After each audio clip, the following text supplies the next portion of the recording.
My name is Ben Wright, human cartoonist extraordinaire, and welcome to an art live stream. This is the first recording Thursday, September 25th, 2025. I am, of course, joined by the amazing Kelsey Crawford. Hello.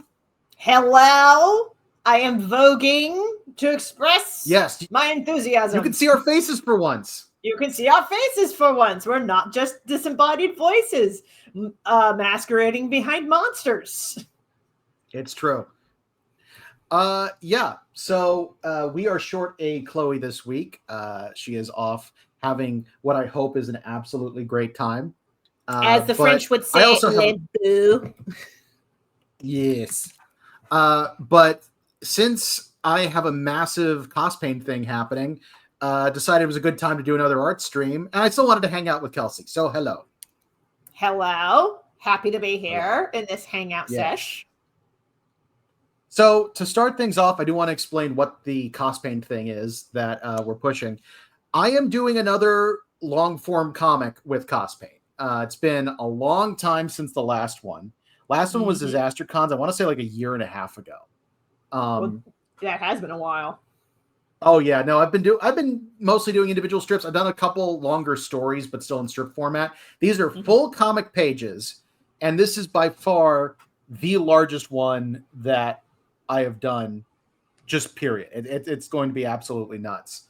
In fact, I might as well go ahead and show what it's going to look like. I am telling a Christmas Carol, but for Halloween and cosplay themed. And as much as I know I don't need to say this, it makes me laugh to have the parentheses, but for Halloween underneath. So the title is officially a CosPain Carol, but for Halloween. And it is one of those things that I've actually had this story around for a little while. It's one that I was sitting on because it's like, it doesn't feel like it's quite ready. Got to do a little bit more to get everything set to go. And then finally I caved and was like, okay, we're doing it this year because I feel like I've been in an artistic rut. And this has actually really been helping me. Good. I'm glad to hear that. Yes. So let us jump in. And just so we don't feel like we have to be constantly making noise, put on some marimbas.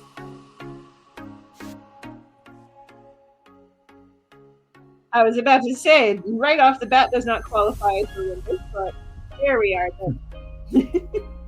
It's true. This is not going to be this is going to have a little bit of horror coding to it. Like, it's still funny, but yeah, definitely is going to be weird to have that in there. Like, I'm going to be starting off doing inking on literal hanging ghost. Perfect. Are you going to have chains, or is it going to be wires? It's bias tape. Oh. Which is because there's going to be a lot of cosplay theming happening in here. This is meant to be at least a little funny. I would certainly hope so, considering CosPain is kind of a gag comic to begin with. Oh, yeah. It's funny because I came up with this actually because I read A Christmas Carol for the first time last year. I'd never actually read it before. Okay. And as I get the impression not a lot of people have actually read A Christmas Carol. They only know, like, the Muppet version of it. Honestly, really good version of it. Not knocking that. I'm not knocking that either. I'm not saying it's bad. It's just probably the version most people are familiar with. It's true. It's funny because one of the reasons I'd never read it, and this will make me lose my English major card, never been a fan of Dickens. I think he's highly overrated. I want to hear a little bit more about this. I don't know if it's a hot take, but, you know, as somebody who is not in the English major realm of things, I would love to hear more. So, the thing with Dickens for me is everything I've read of his is so overwritten. That's the most common complaint that I have heard. Oh, yeah. Like, it's... I remember that... I had to do a lettering exercise at CCS where we had to... We were mimicking another artist's style. Like it was Sure. a mimicry challenge. Mhm. And one of the things they wanted us to do is practice their font and handwriting. And they Oh. had us do the entire, it was the best of times, it was the worst of times in their writing, in their lettering style. And that got me particularly angry because I realized that entire paragraph, which is very long, is one sentence. It was the best of times. Because they it was the worst only of times. use semicolons. It was the best of times, semicolon. It was the worst of times, semicolon. It was the age of beginnings, semicolon. It was the age of endings, semicolon. Keeps going. Oh, gotcha. Okay. I was like, how dare you? Mm-hmm. I will give a funny example from A Christmas Carol. Christmas Carol has a very famous first line. Marley was dead as a doornail. That's the first line. I knew that going into it. Then I thought it was Marley was dead to begin with. It's something like that. It does mention dead as a doornail. That is mentioned somewhere. But what's funny is he then spends the rest of the paragraph explaining what dead as a doornail means. Which nobody remembers. Because that wasn't necessary. We got it. I don't know. Maybe back then it was necessary. I don't know what were common. I made me wonder if that's the first time then. someone said dead as a doornail. Like, that is a possibility. Yeah. But, I don't know. Yeah. Having now dunked on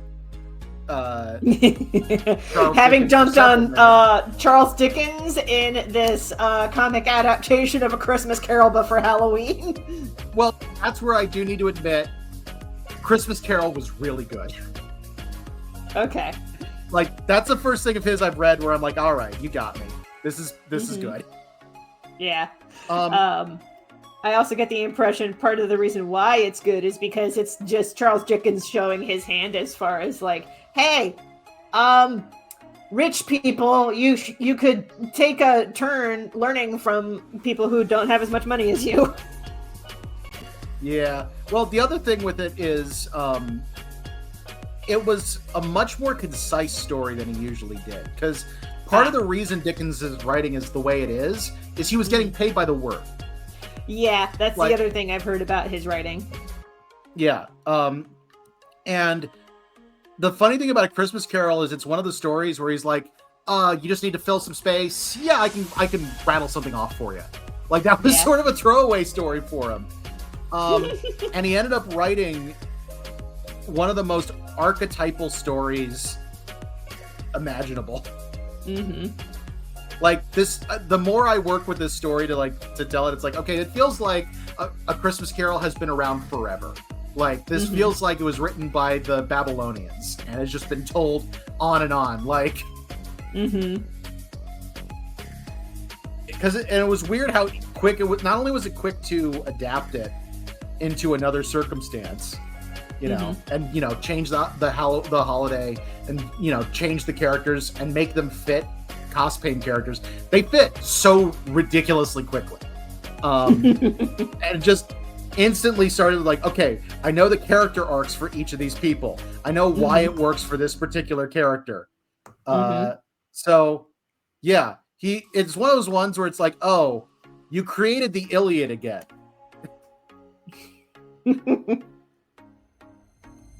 That's one way to look at it, yeah. The Iliad's not a great story. The Odyssey, there we go. But yeah, it was just really funny that I've definitely had a turnaround for this story at least. Oliver Twist is still overrated. I've not read Oliver Twist, so it's funny. Yeah. I was actually in another Discord server talking about things that we were subjected to read when we were in high school, and I was like, yeah. Apparently, my school was the only one that required people to read Slaughterhouse-5.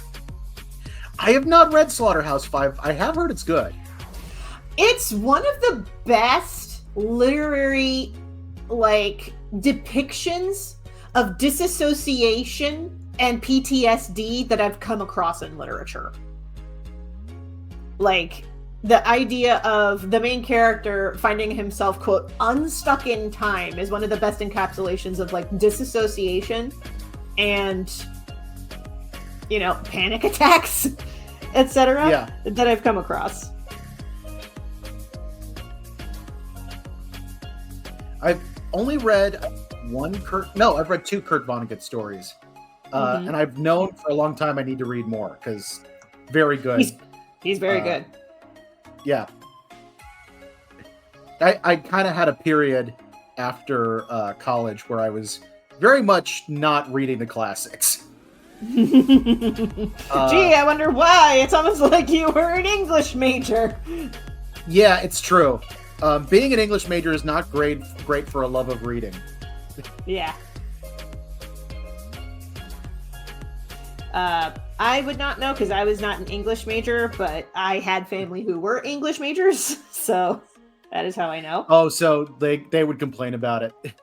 Yep. Yeah. One of the things that was a big deal for me right after college, I'd pretty much stopped reading. I'd gone into this... I basically had some serious burnout from a lot of it. And then a friend got me into the audiobooks for the Halo novels, like based on the video game series. All right. And well, here's the thing. It made me discover, reading can be fun and it's okay to read schlock. Yes. Yeah. As soon as you said the Halo novels, I was like, aha, you have accepted schlock.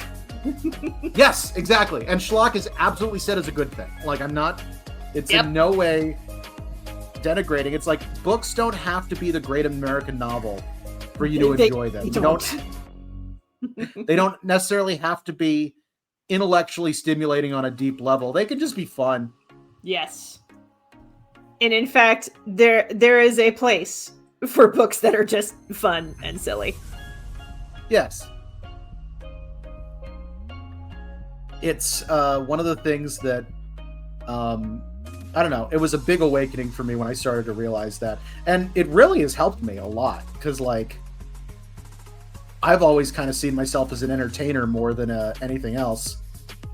And it takes the pressure off when it's like, I'm not trying to make the next Of Mice and Men. I'd rather make the next And Then There Were None, which is still a great book, but, like... I do not know. Definitely different vibes. Agatha Christie. Okay, thank you. So, talking like murder mysteries. Also, you should read And Then There Were None. That's actually one of the best. It's one of the original whodunits, and it's very good. Gotcha. I've never read Agatha Christie, so that'll be an interesting exercise. It is a good starting one if you want to, because it's standalone. It's not tied into any of the other detectives. Oh, gotcha.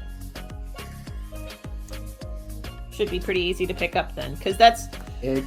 As much as I love murder mysteries, you really gotta pick them up at, like, the beginning, because, like, if you try to pick them up in the middle of the series, you're like, who is this character? Who's this guy? What's this backstory? What's going on? I will say, in general, Agatha Christie's good with that. Like, if you're jumping into, like, the Hercule Poirot books, it doesn't matter if you've read any of the other Hercule Poirot books. Sometimes there are recurring characters, but the only one that really matters is Poirot. Gotcha. Okay. Like, the only person besides that who really matters is probably Hastings, who is his on-again, off-again assistant, who is an idiot. Fun fact, he's usually the narrator of the Poirot books, and Poirot spent so much time calling this guy a dumbass. Oh, jeez. I'm wondering... Okay. Yeah, go ahead. I'm just going to say, it's one of those things where everyone is like, oh yeah, like, Watson's the idiot sidekick. And he's like, no, he's not. You're thinking of Hastings. Yeah. I was just about to say, this sounds an awful lot like that Sherlock Holmes movie that you subjected me to. I think it was, Asylum Films or something like that? Asylum, yeah. Asylum Sherlock Holmes. I was like, when you were describing Hastings, I was like, oh, something tells me that the people who made the Asylum Sherlock Holmes movie were mixing up Hastings and Watson. You know, it's really unfortunate. A lot of people make Watson into an idiot, and like, that just does not fit that character. He's not an idiot. He's not as smart as Holmes, but half the point is that nobody really is. Right. But Hastings is legitimately stupid. Like he's not a smart guy. But it's really funny because Christie used that a little bit to make fun of people who read mystery books. Because there's a thing in one of the books where Poirot basically says, Hastings, the reason I keep you around is that you believe exactly what the killer wants me to believe. Mm-hmm. So by judging you, I know what they're trying to make me think. It's basically like, oh yeah, she's making fun of readers for following red herrings. Gotcha. Okay. Yeah. She was spicy. Also, if you decide you don't have time to read all those kinds of books, the BBC Poirot is actually excellent and features every single official Poirot story. Gotcha. Is that the one with Hugh Laurie? Or am I thinking of somebody else? No, I'd love to see one with Hugh Laurie. I bet that'd be good. Because there's a series. There's a series with Stephen Fry and Hugh Laurie, and it's something Poirot adjacent. It's something to do with like mysteries, but it's very silly shenanigans. I do not remember it though. I remember it being mentioned in a episode of Lost in Adaptation by Dominic Noble. That's how I remember this. I need to look into that because that sounds awesome. Yeah. I do know that they worked together. They had a comedy show together called A Little Bit of Fry and Laurie. Huh. That explains a lot. My buddy Ian Klesch, you know Ian. Yes. Actually introduced me to that in college. We used to watch shorts of it. Like, there's some very funny sketch comedy stuff with them. Mm-hmm. It's a little bit like, it's not as zany as Monty Python, but it's like that type of sketch comedy, and just the two of them. Gotcha. Okay. This was the moment where I learned that Hugh Laurie was British, because all I knew him from before was House. I learned Hugh Laurie was British seeing clips of Black Adder. Oh, that'll do it. Yeah. And seeing him accept an award for House for some reason. I think it was like Golden Globe adjacent or something. But I remember watching the award ceremony. Hugh Laurie gets up there and he suddenly starts talking in a British accent. And I'm like, what the fuck? He's British? He's been British the whole time? Yeah. What? Yeah. I like full credit to Hugh Laurie. He has maybe the best American accent I've ever heard on someone British. Right? I was like flabbergasted. He's so good at it. Also, it's interesting to me that he's a comedian. Like, that's where he started. Mm-hmm. Hey, it works. I just realized with this nightcap, yes, there is a reason, by the way, that Yoru dresses in Victorian garb while sleeping. It's not just because of the Ebenezer Scrooge thing. Okay. But it does occur to me that with that hat on top of Yoru's hair, it looks like a fedora a little bit, like a badly drawn fedora. It kind of does. That's why I was like, interesting hat choice. Yep. But, nightcap makes more sense. Oh yeah, that's exactly what it is. It's just very funny inking it and going like, wait a minute. Mm-hmm. Okay. So getting back to this story for a second, big part of what prompted me to want to make this is actually a joke from one of the earliest CosPain strips. I forgot to look up which one it was before, but it's like 18. It's like one of the very first ones I did. Okay. Gotta love when a comic series emerges because of an inside joke within the series itself. Oh yeah, exactly. But there's a character thing I'd established for Yoru way back then, and that is that Yoru hates Halloween. Okay. Which seems weird, right? Like, it has been building since then. Yes, it has been building since then. But that seems weird, right? Because, like, she's a cosplayer. She does a lot of cosplay. This is literally based... Oh, do you have a thought on that? Sort of. Just thinking about... Because you and I are both subscribed to Dropout, or at least we watch Dropout. It's kind of like when Grant O'Brien on a Dirty Laundry episode fully admitted to being a musical theater kid and hating Halloween. You know, that actually does kind of... that actually fits. Yep. The situation here specifically, it was based on something another cosplay friend said to me. Ooh. Which was that they didn't like Halloween because it was, and I quote, fucking amateur hour. Yeah. Yeah. So when I created Yoru, I was like, oh, Yoru doesn't like Halloween for the same reason. I've gotten so many questions about that just because people are like, why? That makes no sense. Yeah. Yeah, and it's because it's amateur hour. And I think that was the reasoning Grant O'Brien gave for not liking Halloween either. He's like, everybody thinks that they're a musical theater major. No, it's a Halloween for art majors. Yeah, for him, it was, I remember he also said he didn't like the pressure of trying to come up with a costume. Yes. Which I totally get. Which is not a problem for Yoru. But. Right. Yeah. It is just kind of funny because most people I know, I think the majority of people I know, their favorite holiday is Halloween. Oh yeah, most people I know, their favorite holiday is Halloween. I know a couple whose favorite holiday is Christmas, but I mean, and I get that too. If you want to be basic, sure.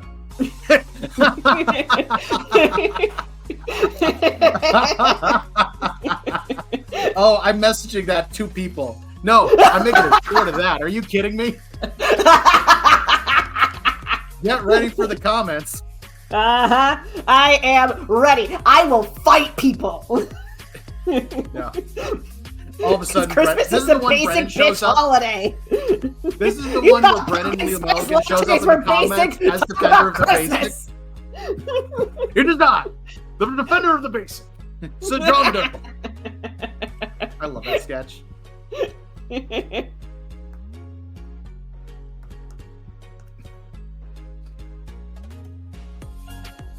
this is gonna be awesome. I'm already happy. Okay. I am liking how this is turning out so far. I'm working on a secret project. Don't worry about it. Okay. Something we should not show on camera? Something we should not show on camera.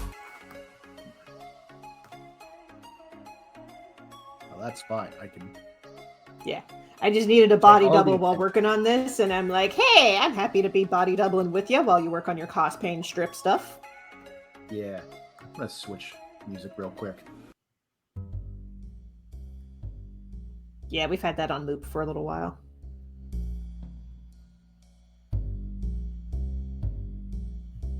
Oh, something to bring up for people. If you look in the upper left-hand corner of the screen, you'll see a QR code that leads to my Patreon. One of the things about this comic, I'm giving you a sneak peek of this, but it is actually going to be a Patreon exclusive comic. We are going to be posting it one page a day for the entirety of October. Which, yes, I know, that is insane. I probably shouldn't be doing it, but here we are. Well, you mentioned you had some legwork done for it already, so I'm holding you to it. I've actually made some pretty good progress. You can actually see in the left-hand corner. I'll probably go over those in a minute, but I've actually got it almost half penciled at least. Dope. So, good start. Heck yeah. But yeah, it is going to be posting every day for the month of October over on Patreon. That's patreon.com/BWHComics. Mm-hmm. But it's not going to release to the general public at least until Halloween. I've actually been on the fence on if I'm going to release it at all. This might just be a Patreon exclusive comic. And it's going to be a big one. Because, like, if you have followed the channel before, you've seen my long form stories before, those were each 12 pages. This one is, I think, at 32, with a couple 2-page spreads in there that I'll release at the same time. So This is a much bigger one than we've ever done before. And it's been looking pretty awesome.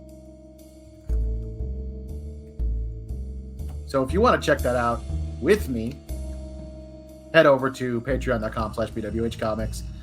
And for $3 a month, you get a lot of stuff.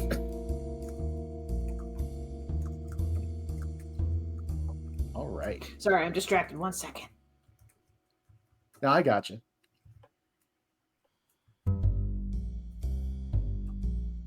What kind of other stuff is included in supporting your Patreon page? I've been thinking about updating that actually, because the main thing you get for $3 a month, you get CosPain strips usually just a week in advance. Yes. So before it releases to the general public, you'll be able to see strips. You'll be able to see it, and a full week, like that's actually pretty big for most Patreon stuff like that. With this, I'm experimenting with stretching that out more, like because I like the idea of doing Patreon exclusive content that the general public will not have access to. I've been thinking about doing additional, more regular projects potentially. I like your model because Kelsey I think it's on your coffee page, which is ko-fi.com/Kelsey D. Crawford, right? Yes. Yes. And that's Kelsey spelled with a C-I. Yes. I should probably make a card for that. But I'll do that. No worries. This is your channel, bro. Yeah. But you have a thing where you do like you regularly send out mini comics to followers at a certain level and things like that. Yep. I've been thinking about doing something along those lines for a while. Oh, yeah? Well, a big part of it is there is kind of a problem with... I set my model up... Actually, I'll tell you specifically, it was based on Tilly Walden's Patreon back in the day. I don't think she has one anymore. But okay. She was really like, oh yeah, $3. It was her model. It's like $3 a month. You get pages a week in advance. I'm like, cool. That works for... I'm starting a webcomic. That's a good way to do it. And that was back in 2017. Right. So this has not kept up with inflation at all. No. No, it is not. I'm actually been debating for a while, kind of sunsetting the $3 tier. I would keep it active, but I wouldn't let anybody else subscribe to it because I don't want to screw over the people who've been supporting me. But basically making the same thing a $5 tier that anyone new would have to sign up for. Gotcha.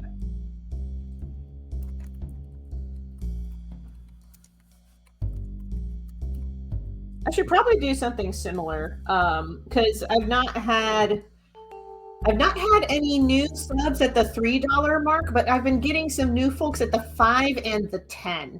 So it may behoove us to quietly retire the $3 a month level. Yeah, actually, patrons upped their support because they messaged me. They were like, "I got a raise at work, so you get a raise too." And I was like, "Yay!" That's awesome. That's actually one of the other things that had me thinking it is a lot of the people that do support me at the $3 tier support me for more than $3. Right? Yeah. Which, honestly, there's a great tell for if you're undercharging people. If the people who really support you pay more than they need to. Yep. Yeah, that's usually a sign that you're undercharging. Yeah. That actually reminds me of something interesting. I had, I can't go into too many details, but it is related to a conversation I had with a cartoonist recently. And I think it's something I'd be curious about your opinion on. Okay. And it has to do with the value of free work. Oh. I'm not talking about for exposure. That's not what I mean. Yeah.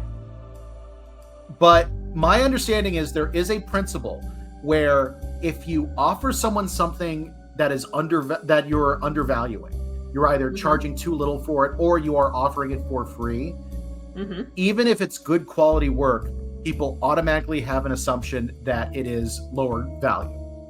Yep. Yeah, you're familiar with this principle? I'm familiar with it, and it also holds true in my experience. Things that are provided for free, people assume that it is of lower quality.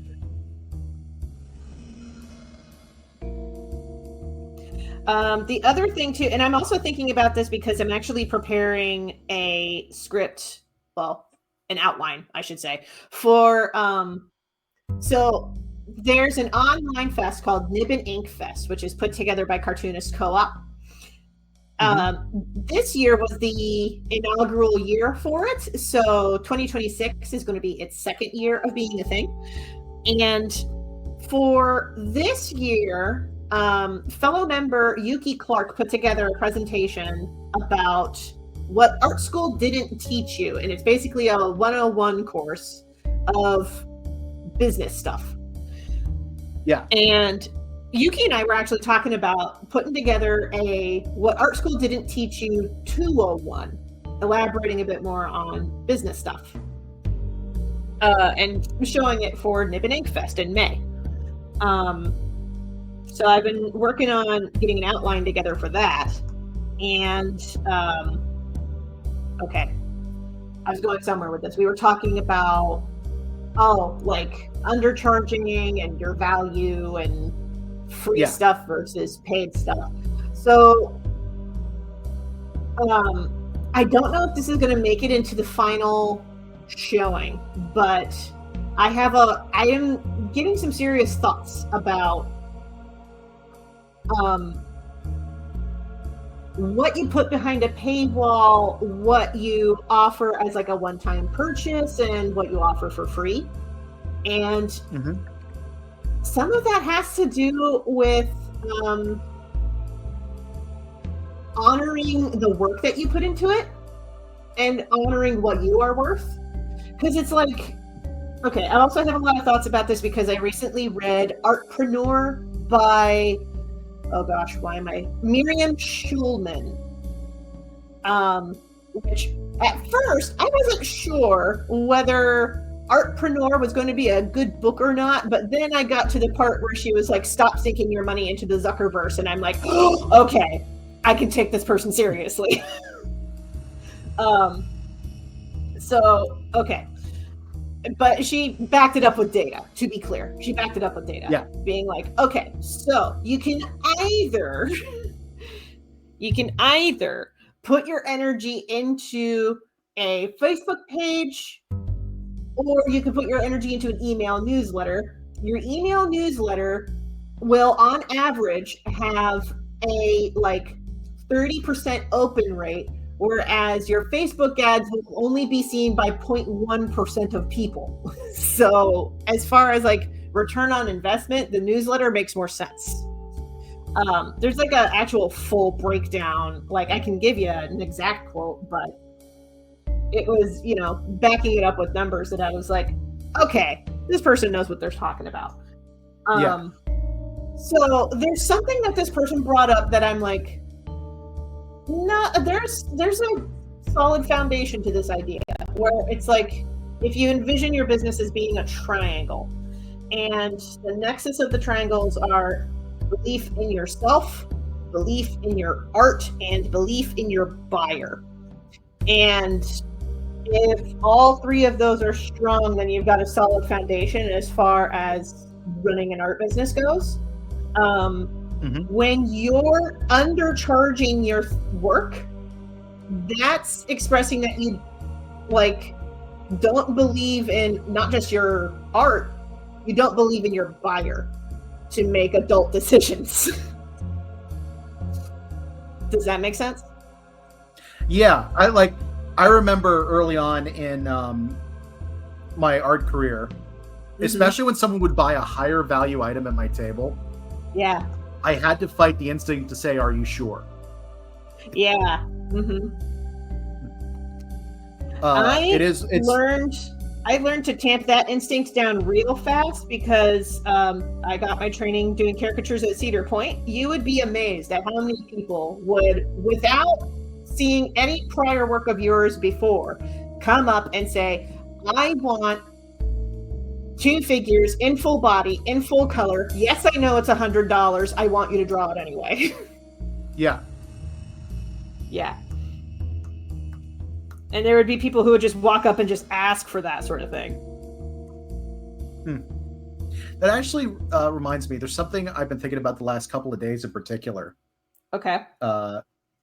That this brought up. So I actually recently had the opportunity to hear, I'm going to say his name wrong, but it's Lech Walesa. Who, bless you? It's a Polish name. He was president of... Yeah, no, he was president of Poland in like 1990. He was their first elected president after the fall of the Soviet Union. Oh, gotcha.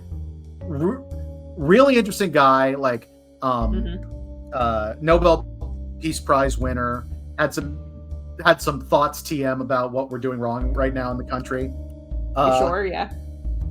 Yeah, but one of the things that he talked about, because the question was like, how do you deal with, you know, the issues with algorithms controlling our news and stuff like that. And one of the main things he said is that the best way to organize and gather is to do it in person. Actually like come together and talk there, not just online and like directly interact. And it had me thinking on one specific thing in particular. Okay. It's that part of what might make... we've talked a lot in the art community about what's going to happen with AI and how to deal with the algorithm and all that. And it kind of has started to occur to me what a perk it is that like a lot of the prints I've made, the original is a watercolor, and I can show that. Yeah.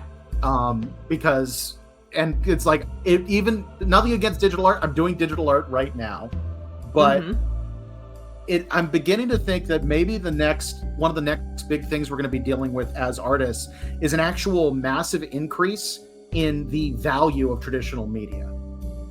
I think there is something to that, if only because there's a resurgence in the zine scene.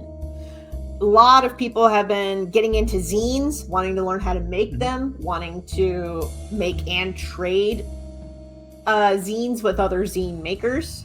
It's, you know, widespread enough that Wired did an entire fucking article about social media, which once had replaced zines, is now being replaced by zines, the thing that they were trying to replace.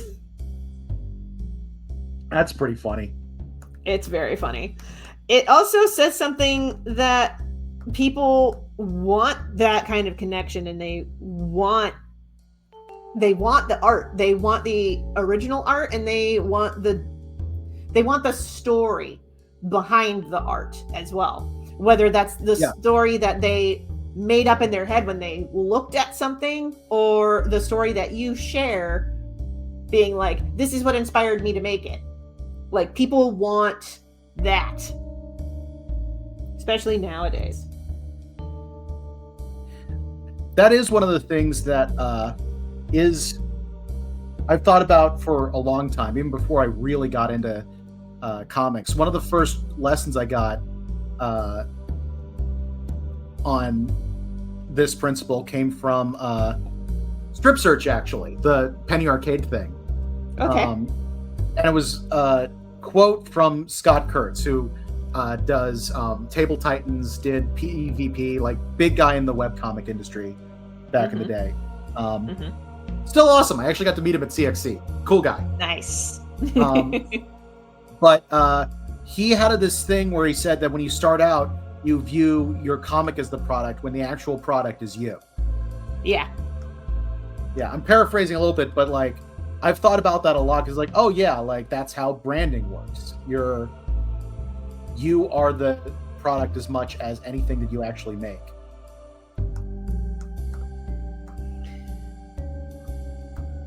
But yeah, like going even farther on what I just said, one of the things that I've actually started thinking about is I kind of want to get into more serious painting stuff.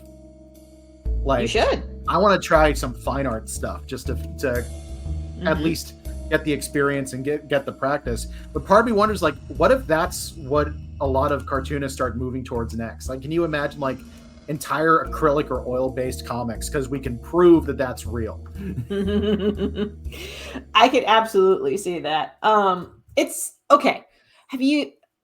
I don't know if Sean Tan still makes comics, and I'm probably butchering his name, but I know about this guy because he got a mention in Making Comics by Scott MacLeod, in which Scott MacLeod showed a panel by Sean Tan, again, probably mispronouncing his name, done entirely in graphite pencil. Mm-hmm. So there's a precedent for comics being made in not like nib pens or digital media, but like honest to God graphite pencils, watercolor. I mean, Black Sad is the most obvious example of a comic in watercolor. Yeah. Or, you mentioned, going graphite heavy and stuff like that. You mean like The Letters of the Devil, a mystery graphic novel by Ben Actually, I'll tell you what's funny. I was planning, because I've had the third book on the back burner forever. It needs to come out at some point. But I haven't even gotten to the art, the actual drawing of it yet. I was actually thinking about going full digital on. Really? Because, so with the first book, it was like all the drawing, like the line work and the shading stuff was completely traditional. Yes. And then in the second book, the line art was digital and the shading I kept traditional. And right at the end of the book, like I had to make a little head for me to put on the bio page. And I didn't want to take the time to scan everything. So I just did it in Clip Studio. And I'm like, oh, I can recreate this pain in the ass shading thing digitally way easier and not have like a bunch of huge files to deal with. So I was like, oh yeah, I should just keep doing that. And now I'm not so sure.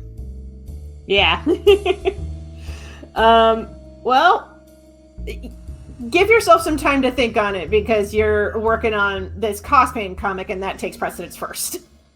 Oh yeah, no, it's like the script's not even done on the other one. I've got time. But yeah, it's just one of those things. Yeah. One of those things. Yeah. It's just one of those things where it's like, it'd be interesting to see where all of this ends up going.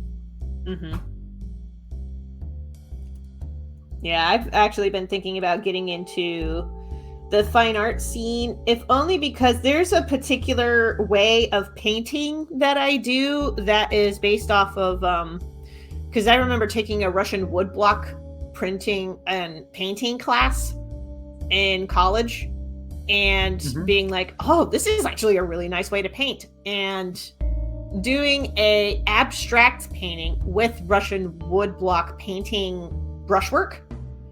And I had somebody at my local church like it well enough that they paid me a pretty nice amount of money for the canvas that I had for sale. So I'm thinking about possibly just doing more of that for, but I also have other patterns that I like to do. Like, there's patterns that I like to make for The Legend of Jamie Roberts for tapestries and rugs and carpets. Very almost okay.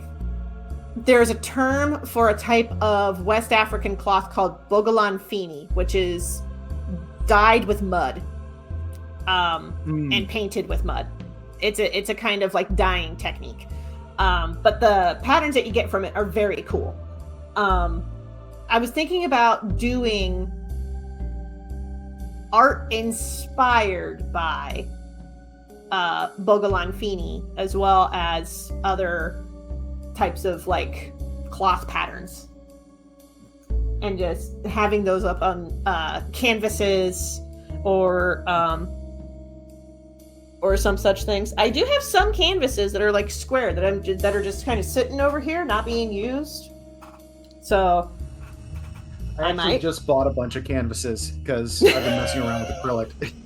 Nice. Yeah. Canvases are surprisingly inexpensive. Depending on where you look, yes. Yeah, I was getting them off Blick. I was getting the packs. I want to say it's like a couple bucks canvas for 11 by 14, I think they are. Mm-hmm.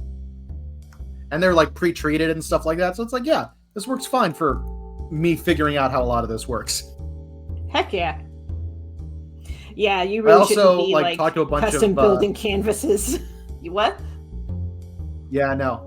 But I was also talked to a bunch of art friends, and they were like, "Yeah, the cheap canvases are fine." Oh yeah, if you mostly need, yeah. Yeah. Like, the only reason that you should really build a canvas is if you're a Bachelor of Arts major like I was, and your finals project includes building the canvas yourself. That's about the only time I have ever felt the need to actually build a canvas. Like, I remember that was part of my... I'm trying to remember which specific class it was. It was either a 300 or 400 level art/painting class. We were tasked with, as part of our finals project, we had to build the canvas ourselves, like actually using the woodcutter and staple the canvas and stretch it and all of that. That sounds like a lot. It is. I actually liked the process. If I had the tools to do it, I would absolutely do it again. Oh yeah, like I'm not knocking it at all. Like, some of that stuff is fun. I have a screen printing screen that I stretched myself. Nice. And I never screen print because it's such a process, but it really is. It's there. Mm-hmm.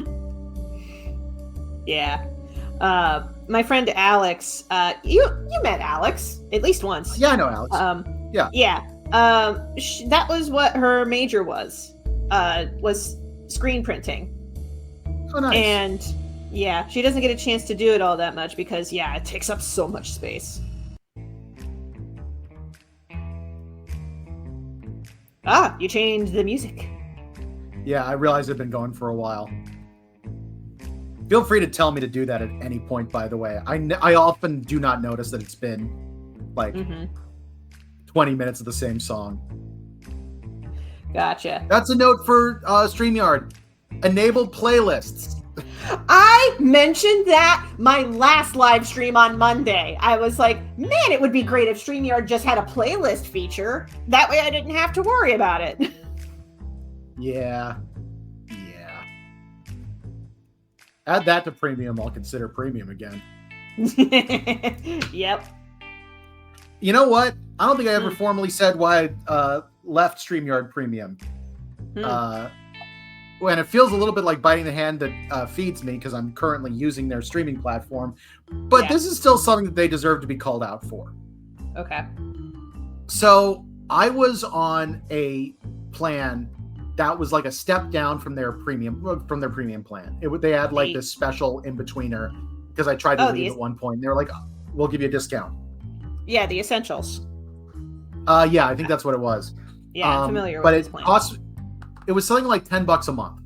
And I'm like, fine. Like, that's not a problem for me. I stream enough that, having these extra features is good. All that. At some point last year, I want to say it went into effect in October or something like that. They did try to warn me over a couple of months, but you know how when you get messages, you don't always see them because you get so many messages and most of their stuff is ads. But they basically jumped my plan to $50 a month. Ow! What the fuck? It was extremely stealth. In fact, I didn't even catch it for the first couple of months because it was just set up for auto pay. And when I did catch it, I was furious because they basically snuck it in there. And the email also said like changes, upcoming changes to your account or something like that. Nobody reads those emails. Fight me on that. I mean, I read them, but that's because I am a budget hound. So this is true. And I guess I'm more likely to read them now. Yeah. But yeah, so that happened, and the only reason I still use them at all is that I was able to drop down to the free version, which is what I'm on now, and they refunded one of the months. Okay. So I didn't get all my money back. I decided tuition in the school of life, go from there. But yeah, that's why I don't have all the fancy bells and whistles that come with StreamYard. Gotcha. But yeah, that I'd known for a while. I was like, I need to call him out for this, but kept forgetting. Well, it's one of the also you probably haven't had a chance to because you don't use StreamYard all that much when doing stuff like video games. It's true. If I had a better setup for OBS for doing this, I'd probably be doing this on that too. Yeah. The only reason I don't stream more with OBS for the art side of things is because too often I would hit start stream, and it would be delayed. So I would think, oh, it must not have registered. So I would hit it again. But what that would do is, oh, it registered that first click. As soon as I hit it the second time, it stops the stream. So I would have streams that would be like 1 second long. Yeah, I get that. And I'm like, well, this is really fucking annoying. I like OBS in the sense that it's the type of technology where you can figure out how to do almost anything. It might take a lot of Googling, but you can do it. And it basically will allow you, oh, I want to do something crazy with my setup. Well, that option exists somewhere in all of these. Somewhere in OBS, settings. Yep. Yeah.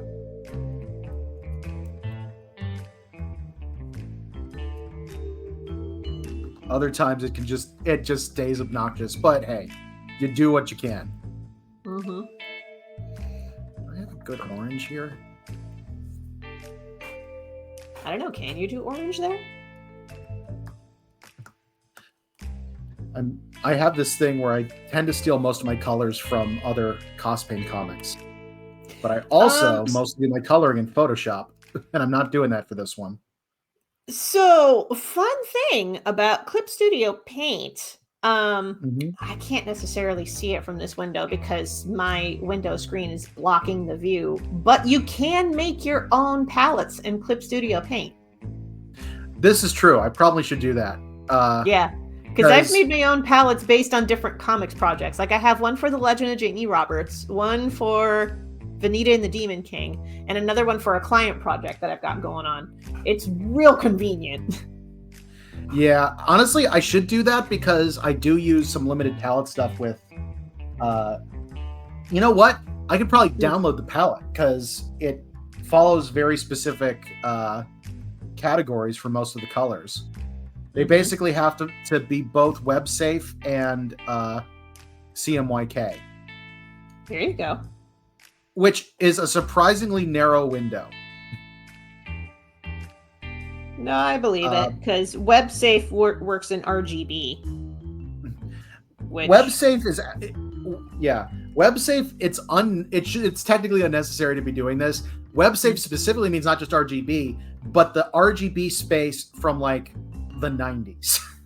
It's similar to the colors that work in JPEGs. Like it's very limited.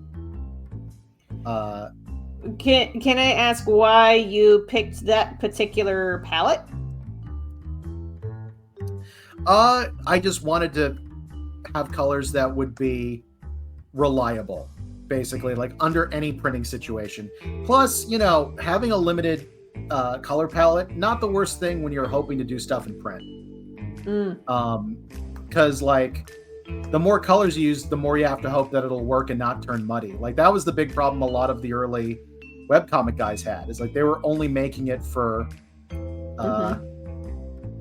with they were only making it for web, so it's funny how many print problems they ended up with where like their panels would disappear or like the line art would turn out to be two different colors and they didn't know it. I also get the impression that a lot of the early webcomic guys didn't know about, I mean, they kind of knew about web publishing, but they didn't realize what it would take to get stuff into print. Yeah, that's the thing. They made their stuff with a digital audience in mind. Mm-hmm. And it's a lot harder to monetize things online. Everyone wants things online for free. Oh, yeah. Just ask any Webtoons reader. It's true. Mm-hmm. I mean, there's a lot of reasons that I don't post on Webtoon, but the reader fan base that is nurtured on Webtoon is certainly a factor. You posted there for a while, didn't you? You were reposting validation. I was using it as a way to mirror validation and the Legend of Jamie Roberts, and then I found out about that Webtoon was allowing AI generated comics, and I was like, no, I'm done. Yeah, that'll do it. Yeah, it was that, and they were one of the first platforms to jump on allowing AI generated comic stuff, as well as wanting to incorporate AI tools, quote unquote, into the workflow of things. And I'm like, no. The only reason that they do that is because Webtoon treats their artists like shit. Oh yeah, no, they just ask the Lore Olympus creator. Yeah. That reminds me, you've been reading up on a lot of the AI stuff. So let me ask you something. Okay. How often are companies calling stuff AI that is just branding? It's not actually a large language model or anything like that. Yeah. A good chunk of the companies are just using AI as a buzzword in place of the tools they already have on board. Canva is definitely guilty of this. To a degree, unfortunately, Affinity, the Affinity publisher who I use to format a lot of books, they recently released a new up to date version of their software that supposedly incorporates AI stuff. That said, I don't know if it's actually AI or if it's just, the marketing buzzword for an already pre-existing tool. The reason this came up specifically was, and you're going to probably be very sad to hear this, but Mixam recently announced that they had some AI features they were going to start using. Okay. Which sucks because they are one of the more reliable printers out there. Now, I was reading over it, and what they said that they are going to do is they want to use, they have AI for generative fill for improperly designed bleed on files, and for upscaling are the two things. Okay. And I was looking at that and realizing these are both things that I have done in Photoshop prior to AI being the term. And I don't know if they're actually using AI for any of this or if that's just what they're calling it. Because generative fill's been around for decades. Oh yeah, generative fill is just a tool. This might be an instance where Mixam is just using the marketing buzzword for something that they already have. Which, by the way, their tool for filling in bleeds, not super great. Because I've done bookmark designs with them where they had to do that on one of the edges, and it looks like garbage. Yeah. I'm not surprised because the whole point of, I should explain this for people who listen to this who are not involved in comic making or publishing or anything. So I want you to picture a comic where the art goes all the way to the edge of the page. Fun fact, the printer is not printing all the way to the edge of the page. That's because, if you've ever seen a home printer that does that, it doesn't do it well. and it can't do like double-sided easily or anything like that. What works way better is they actually draw the art to go past the edge of the page. And then when they put the book together, they cut off the end of the book. Yep. And that creates the bleed effect. That's basically what we're talking about. A lot of cartoonists and a lot of artists don't understand that this is a principle and don't draw their art going all the way to the edge of the page and beyond so that there's something to cut off. A lot of beginner artists in particular will be like, bleed? What's that? I don't hardly know her. Yeah. And this is important because it's not uncommon for there to be some variation. In fact, hold on, I could show a very funny example of when variation goes wrong. Oh boy. I had this handy very recently. Was this a test print for a comic or something? So I have an entire box of copies of the Letters of the Devil that were misprinted. Oh, I think you've mentioned this once upon a time. Yeah. There were a number of books that were so badly misprinted that you can't actually sell them. Oh, that sucks. Although I'll be honest, I've been thinking about selling them at a massive discount. Like, it occurred to me, I'm beginning to run out of copies of the original book, and I'm like, before I reprint, I could just sell this at like 50% off and tell people the issue. You could, because probably most laymen will not know what the issue is unless you point it out. Yeah, well, this they would spot. Like on some of them, it's very slight. On others, it's bad. Okay.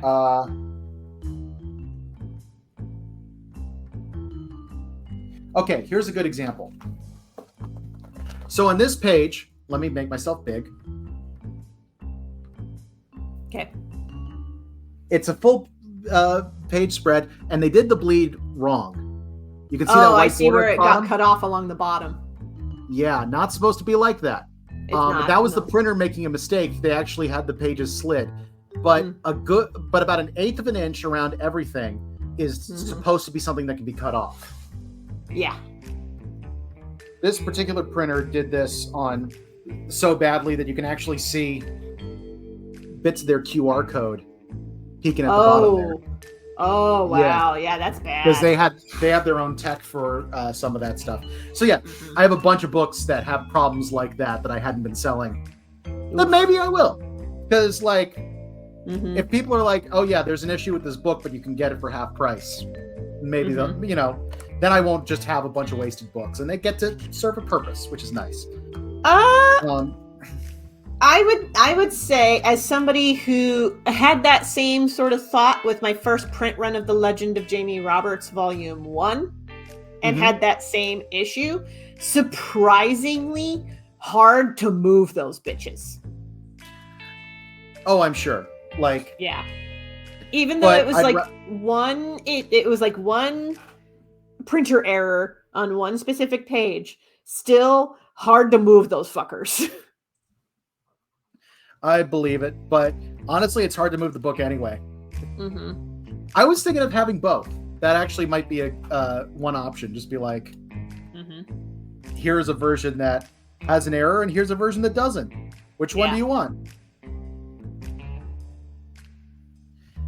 But yeah, I hadn't decided for sure on that. But anyway, that's what it looks like when bleed gets messed up. Now, one of the things that printers will do if they see that there's an issue with bleed is they will use generative fill. And I'm talking about this, like, I remember my buddy Abe, who worked in print houses for like a decade.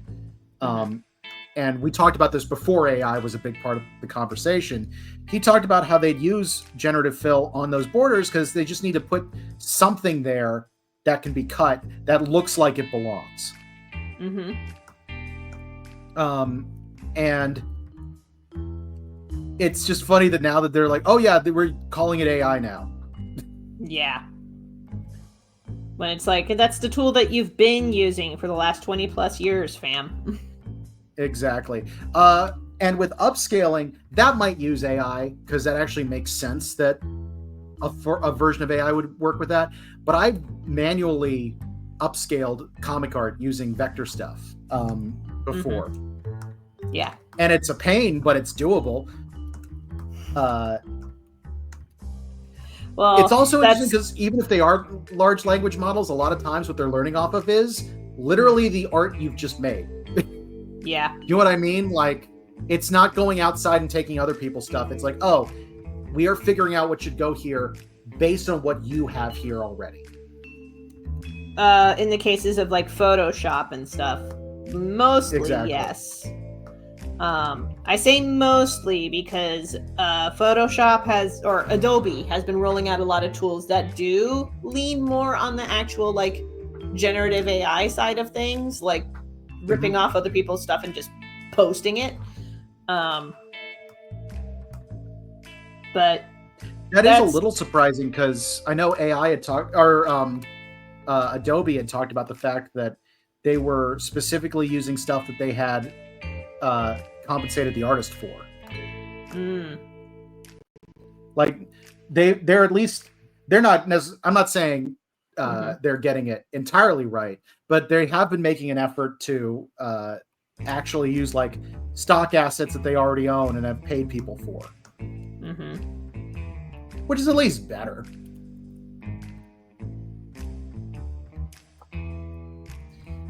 Oh, this. But yeah, hold on. I am distracted. Okay.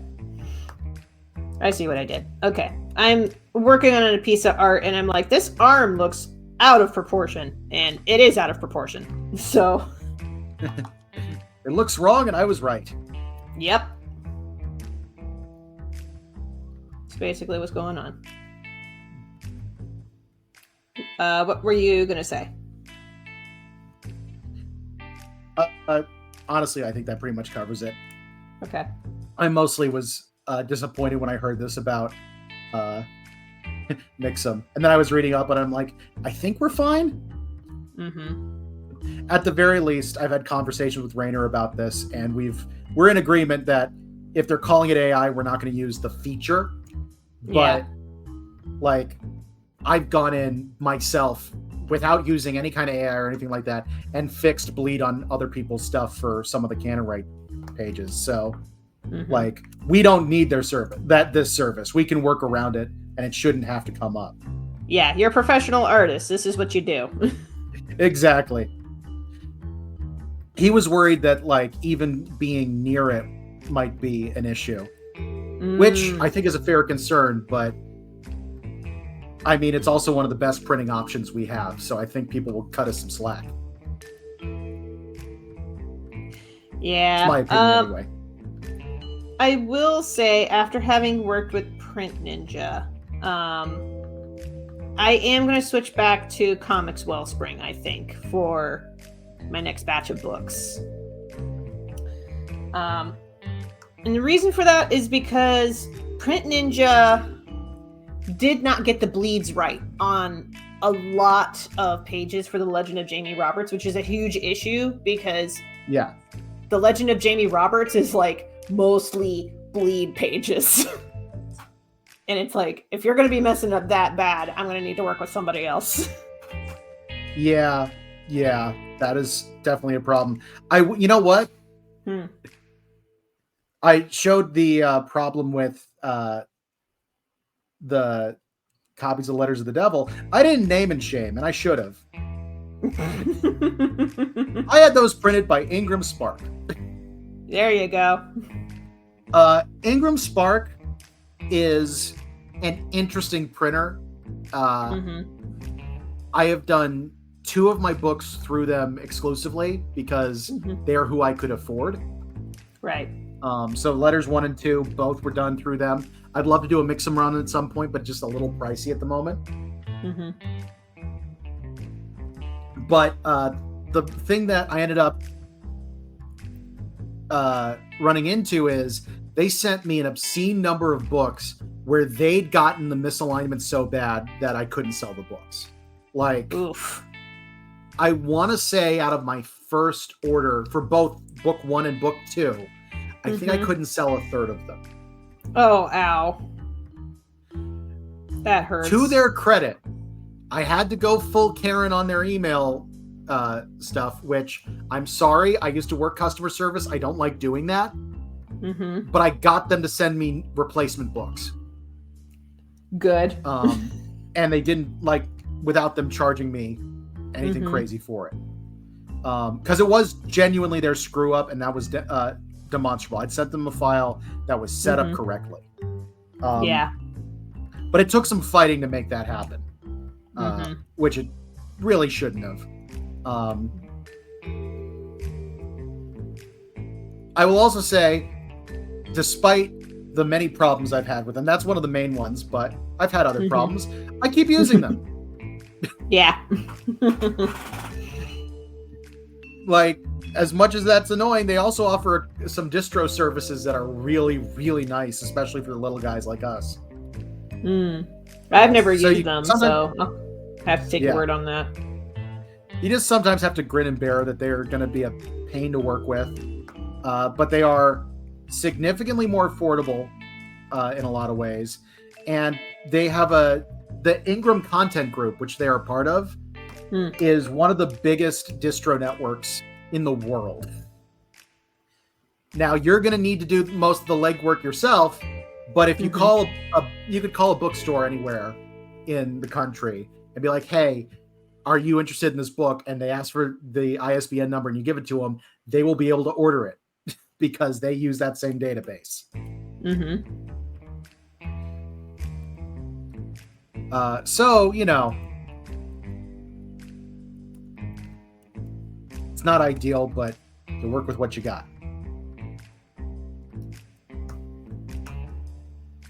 I will say, of the printers I've worked with, the closest to being an ideal printer has been Mixam. I've loved working with them. That's good. Have you done much with Comic Wellspring? So they did The Legend of Jamie Roberts Volumes 1 and 2. I went with them after my original printer messed up the first print run of Volume 1. Because after that snafu, I was like, I need to find somebody else, and I went to Comics Wellspring. This was the weird giraffe head situation, right? Yes. Yeah, the weird giraffe head situation. Yeah, the printer error being something happened to the giraffe head in Volume 1. In case folks were like, giraffe head? Because there was a page with a giraffe head in it, and the printer error was the colors got really knocked off. It was very weird to look at. It was very weird to look at. I remember you messaged me being like, hey, was there something wrong with the edition of Jamie Roberts I sent you? And I'm not joking. I stared at that page for 10 minutes before I noticed something wrong.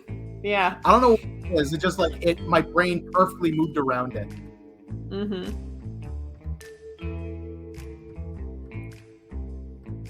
But yeah. Sorry. I just remembered something, because I was like, how did I finally get rid of all those misprint copies? A chunk of that was dropping off misprint copies in little free libraries. Oh, that's interesting. I'm not sure I could do that with Letters of the Devil. That is up to you and your comfort level, but dropping off misprint copies in little free libraries is a great way to get rid of that kind of stock. Yeah, I believe it. I'm more thinking like, I guess I tend to think of free libraries as not necessarily being all ages, or as being all ages, I should say. Maybe that's incorrect, but. Well, in my experience, a lot of little free libraries tend to have, it varies from box to box, but the ones that I have come across, unless there are families with young children nearby, tends to be the kind of books that are geared towards retirees. You know what I mean? Yeah. It would be neat to have some retirees be like, I want to read more comics. Yes. That would be neat.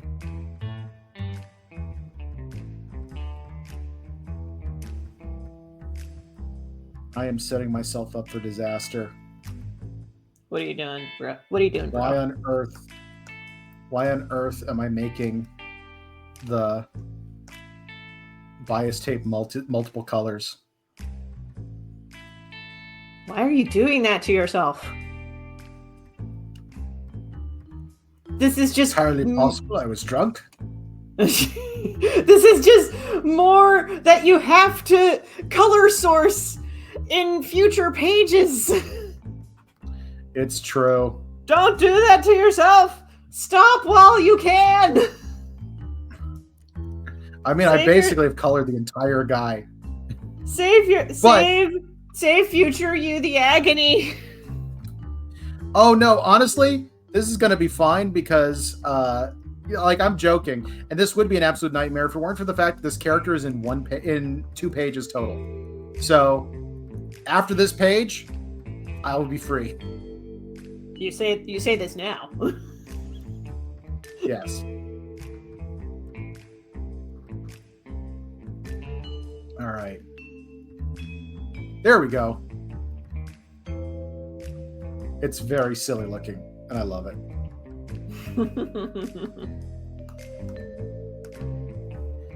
How many times am I going to have to draw him on the next page? Let me take a look. I'm also going to do some fun. One of the things that's been fun about this is I get to do like panel breaking stuff. I'm going to use some of the bias tape instead of panel borders. Mm-hmm.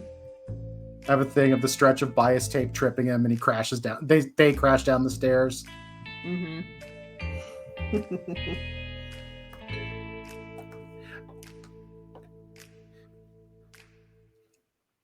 It has been so nice not being stuck with the Yonkoma format for a little bit. Yeah, 4 panels does get very limiting after a while.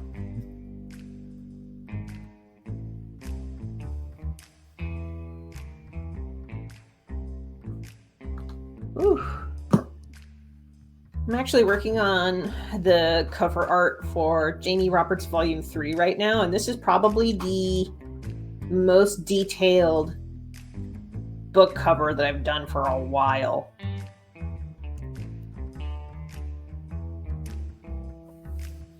Is it something you can share, or do you not want to? Is it part of the secret? That's part of the secret, so I'm not showing it off yet. Okay. Absolutely fair. Entertain the audience. I'm getting a phone call. Sorry. Will do. Dance time.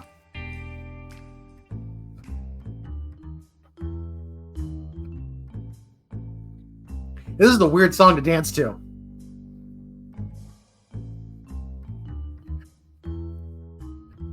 Hold on.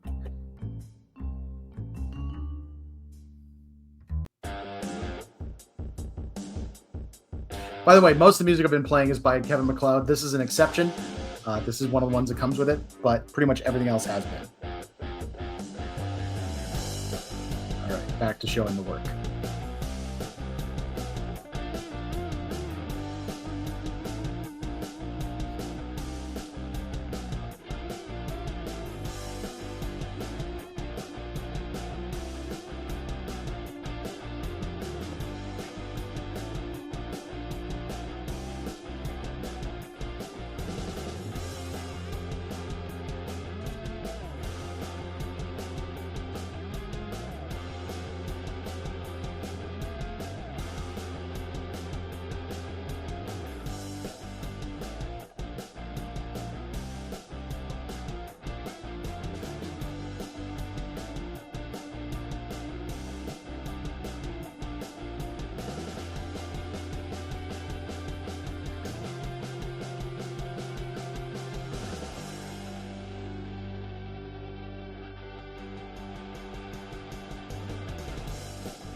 That's not the right color.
That should do.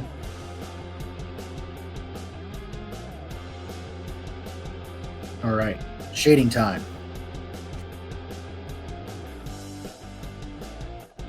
Actually, wait, no. Before shading time, I lied.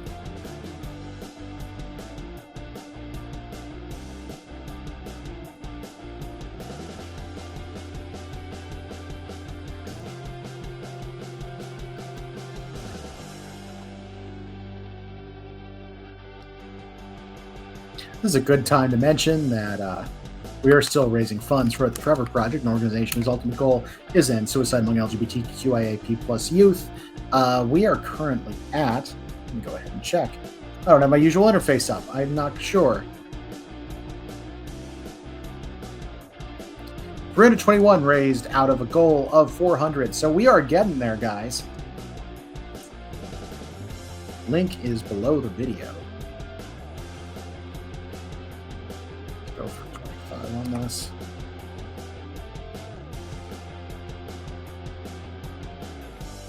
You know what? No.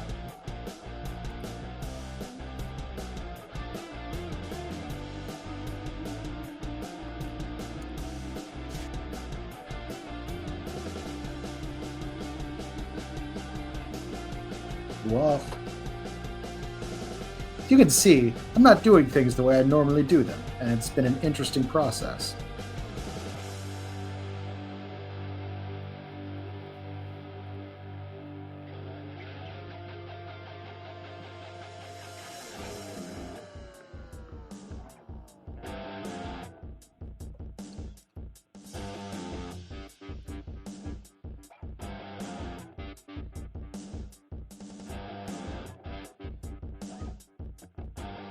Just realized I messed something up. There we go.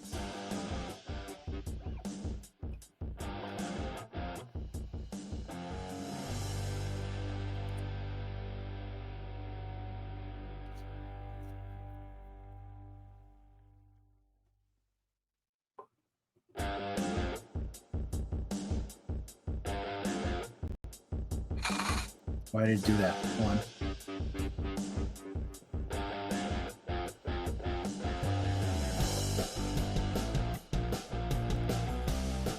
You are now working differently than I'm expecting. That is annoying.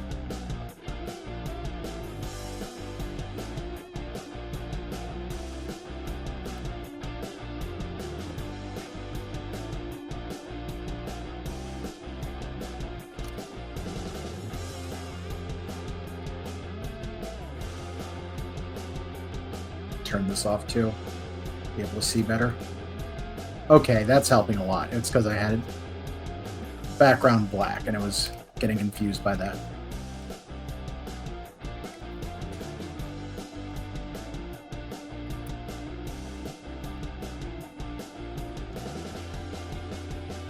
Uh-oh. Nope, that was a mistake.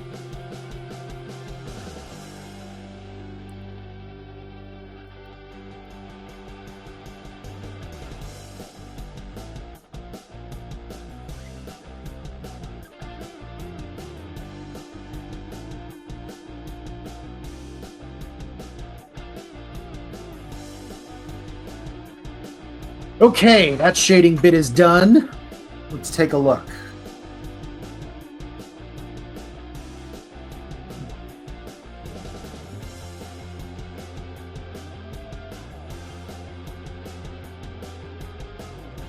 Very briefly, I don't know if you can hear me, Kelsey, but I'm going to go ahead and bring your screen out to give you a little more privacy.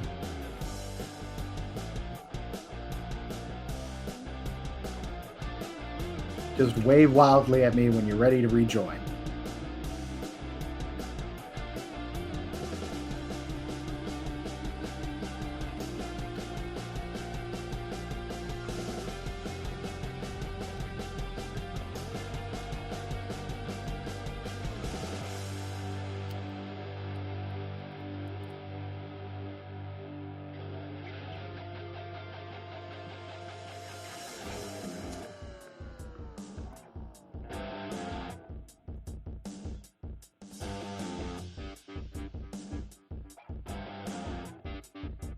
It's supposed to be 25. What are you doing?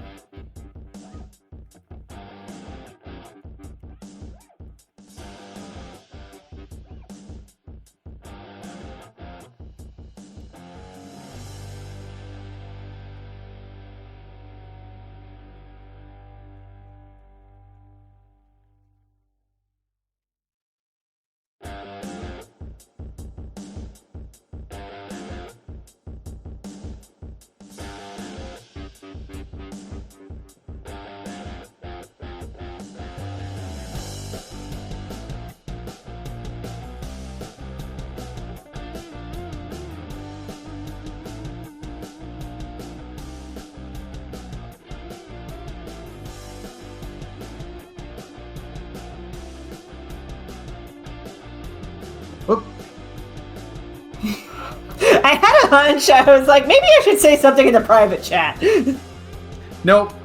I was just looking away for a second. All good? Yeah, we're good. Crisis averted. Yes.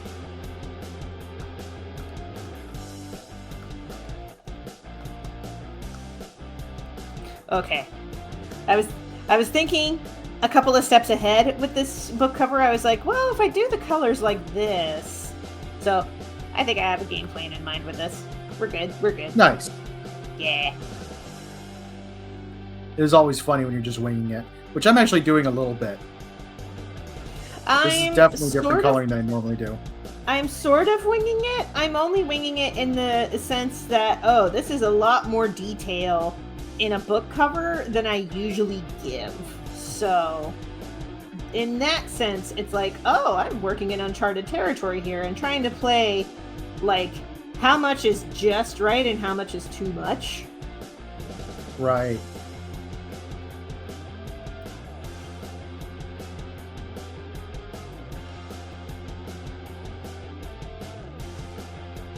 It's funny because one of the things I've been thinking about a lot is how... So, because of Chloe, I ended up reading Blue Period and getting obsessed with it. Yeah. Very good manga, especially if you're in the arts. Highly recommended.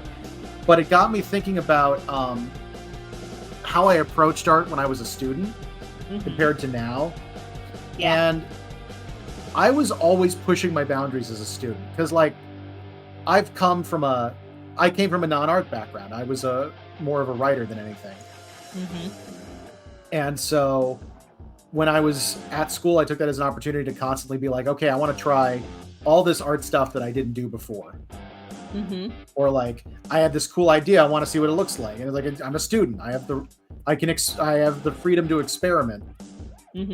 And I realized I basically hadn't been doing that stuff since I've barely been doing it over the last couple of years because everything I'm doing is like, oh, well, I've been working on this comic for 9 years now. You just develop a workflow and you stick with it. Pretty much. Yeah. So one of the things that's been fun with this is I'm already like, okay, I can't do stuff the way I normally do it. Like just changing the Yonkoma format, the 4 panels, has been huge. But now I'm trying different coloring stuff. I'm trying to make the ghosts look different than the people a little bit.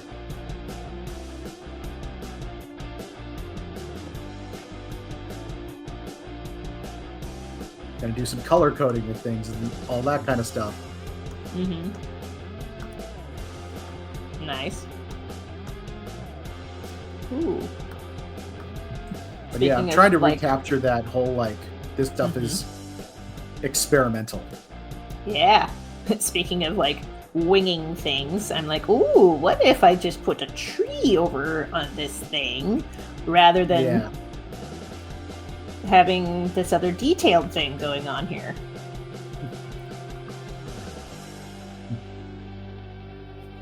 I actually had a funny thing recently where I was helping someone with editing their video. And they asked if I would be able to, because I've been doing a lot of video editing stuff because of these replays and stuff. And they ended up asking me if I'd be able to blur out the faces of people who were not, like, key people, because they're like, we want to respect people's privacy and stuff like that. And I just sent them a joke. Can I blur out the faces? Can I blur out the faces? Immediately Google it. Yeah, so apparently I can blur out the faces.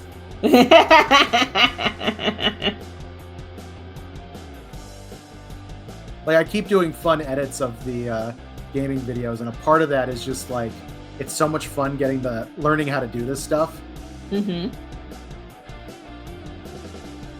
Heck yeah. And sometimes it leads to a lot of silliness. Like the name of the cut that you did where Mila was like, oh, I'm gonna have to take your soul, and Chloe was like, yes! Yeah. The Stolus cut is what we called it, because that was it.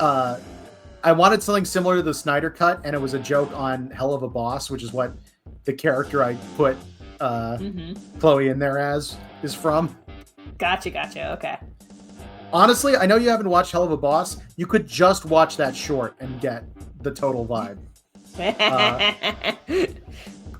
And you would be laughing your ass off because you'd be like, oh, it's Chloe. That's the joke. Okay, yeah. Yeah.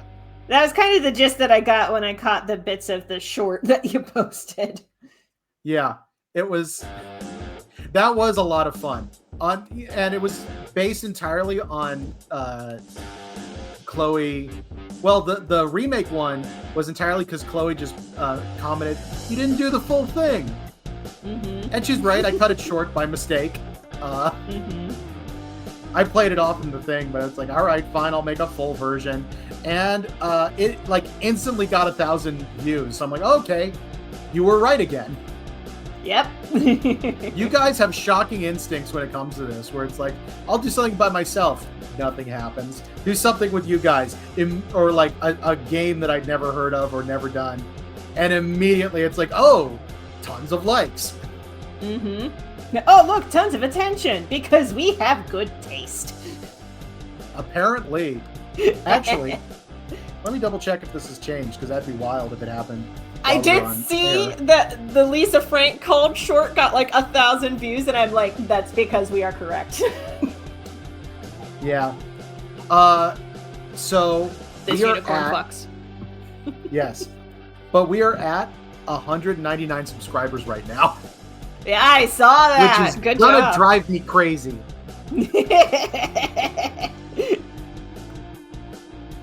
You know, in fairness, because of the streams that we've been doing, my subscribership has also been bumping up, I've noticed. Yeah, well, it's because I've been making a point to tag you guys. Yeah, which I appreciate. Thank you. I hate to do this because I'm so mad that this keeps happening. My headset's about to die. I will be right back. Okay. Oh no, I'm gonna have to entertain the crowd while he switches out his headphones, so that's fine. Yeah, so for folks who are tuning in just now, Ben's gonna be doing a CosPain Halloween special, which is going up on his Patreon. You can check out the info down in the doobly-doo or by scanning the QR code in the upper left corner. There we go. I did your plug. You're welcome.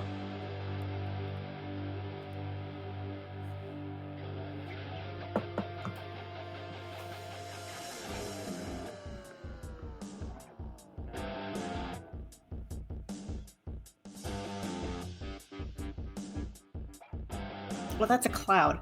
I was like, hold on. What was I inking? No, we're not inking that because it was a cloud. We don't need to ink the clouds. All right, making sure it's still doing the correct mic. Okay. It does not look like it is. Lebu. Get Actually, it together. hold on. Okay. Do you hear this? I've been hearing you. Okay, I just tapped the snowball mic and it didn't do it. Hold on. Okay.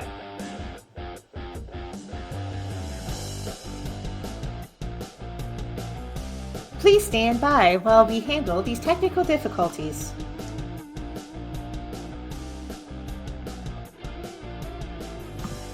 Actually, you know what?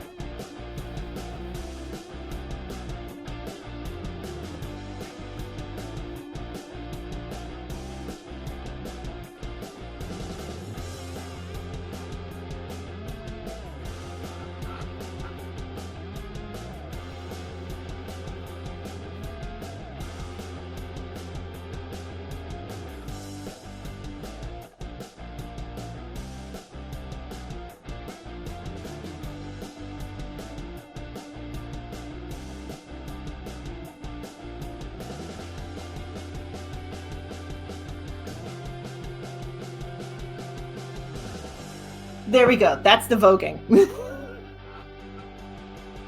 That's all the voguing you're gonna get out of me this stream. I guess we're gonna start shortly. I don't know. I'm just kind of hanging out here, man. This will be very funny if this is all people see. It's just the stream will start shortly and me talking to myself. Well, I'm back, so that shouldn't be a problem anymore. Sorry about that. I clicked the wrong thing, and it completely killed everything for a second. I was wondering about that. We're back! Yay! And my audio should be normal. Your audio sounds normal. Cool. What were we talking about before that whole mess happened? I don't know. Okay. I don't remember. It'll come back to us, I'm sure. Like a good boomerang joke. It's true.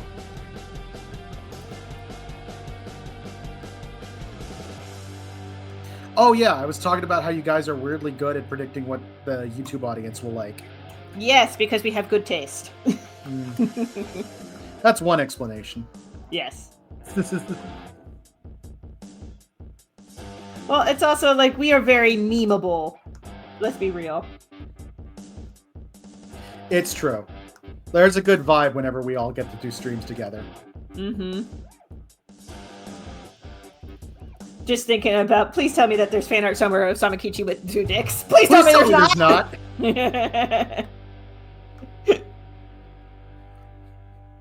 I'm sure on some level that's still doing numbers.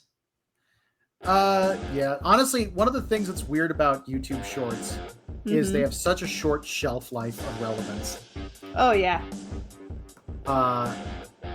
It's really bad because, like, I don't know how anybody gets monetized based on shorts. It makes no sense to me. Carefully.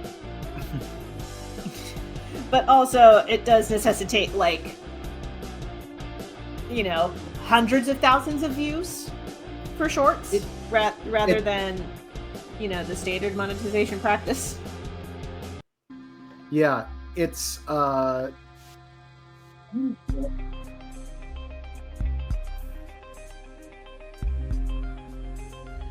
yeah, if you wanted to get monetized based on watch hours, which is sort of the classic way, normal YouTube videos, stuff like that, first level of monetization, which doesn't even let you get ads, it lets you do memberships. Yeah. You have to have 3,000 watch hours over the course of a year. Oh. That's doable. It's not, like, insane. But if you want to do it just off of shorts views, which is the other option, you need 3 million over 90 days. Ow! That's insane. That is absolutely bananas.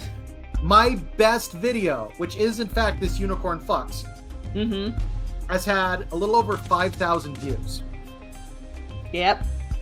I have no idea how anyone would possibly get beyond that. It's just crazy to me. I'm actually curious what the actual number is up to now. I haven't looked at it in a bit. I imagine production value has something to play with that, because, like, I say this with love. You and I are not Dropout, and we are not Mr. Beast. This is true. Yeah. It's one of those things also, like... Mm-hmm. I definitely have fun making these shorts. There's only so much energy I have, or time I have to do that when I'm also making comics and doing other stuff. Mm-hmm. That said, it's a lot of fun making these shorts. Oh, for sure, yeah. It's also one of the few times I actually go back and enjoy my own content. Is the shorts? You know what I mean? Yeah. Huh. Like, I'm not saying I never enjoy my own content, but I will rewatch the shorts all the time and still laugh at them. Mm-hmm. And I feel like it doesn't happen. I don't reread my comics that often. Yeah. Usually there's some time between it. But, like, I've already rewatched the Stolas cut probably a dozen times. And I released it last night at 1 a.m. That recently? Yeah. Nice. I was also watching the numbers climb, and I was like, how did that hit 1,000 views in, like, an hour? Well, and only 200 of those were me. I think part of that may have to do with, well, there's probably a number of factors. One, you posted it at 1 in the morning, which is the witching hour for people who are, like, scrolling uselessly on their phones. It's true. The other thing, you incorporated Hell of a Boss, which is very popular right now. That is, in fact, a cheat code. I recognize that. Uh-huh.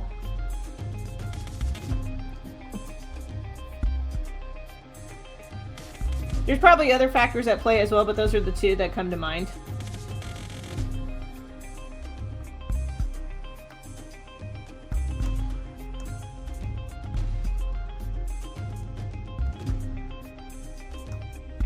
Alright, let's do it this way.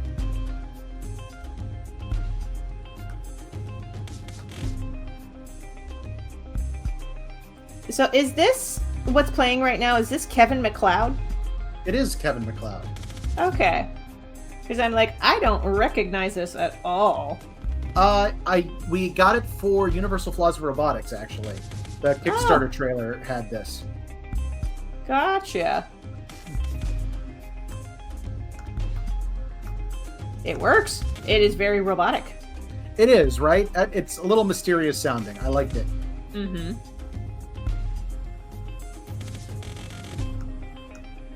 Much mystery. Very tech.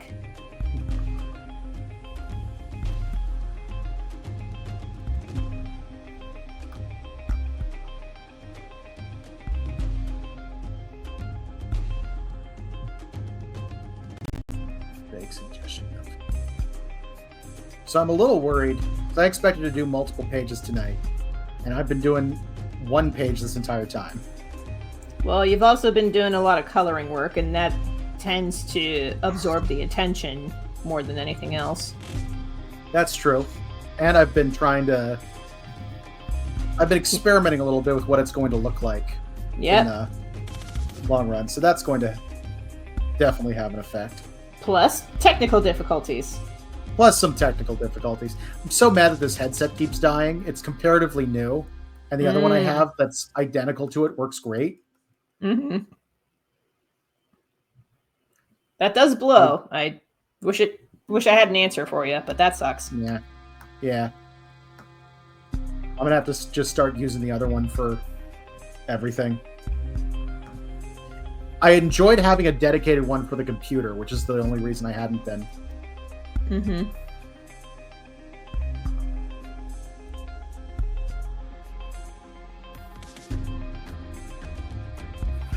All right. I really should put these figures in with a thick brush to start, and I did not do that, and I'm redrawing some of these lines, and I'm just like, can this be done? They said it couldn't be done, and then I did it. Ugh, I do this to myself. I've made this joke once, a few different times. I'm going to be doing it again. Sometimes I am very much like Kaoru Mori, who works on Bride's Story, but she also did a comic called Emma. When she was working on Emma, there were times that she would talk with her editor and be like, "Ooh, I want to set this scene in a library, and there's going to be a ton of books." And the editor, without stopping or thinking about it, would go, "Yeah, let's do it." And then the artist would go back to the drawing board and be like, "Book, book, book, book," just inking all of these books for this scene. And then, not learning the lesson at all, be like, "Ooh, I'm going to have this scene take place in a public plaza, and there's going to be a lot of faces." And the editor, also not learning anything, being like, "Yeah, let's do it."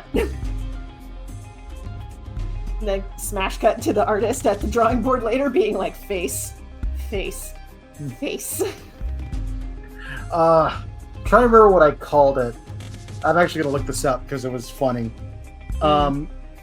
So when I was working on Family Business, the Tales of the Desert Coast story I did a while back, my character had this really fancy magical sword that I designed back during the D&D campaign it was based on. And I was so mad at myself for how I designed this, because every time I drew the character, even with its sheath, it's like I'm gonna have to draw the head of this damn sword. I made it way too complicated looking. And I was messaging the DM about this because I didn't want to talk to any of the other players about it. I said, let's see.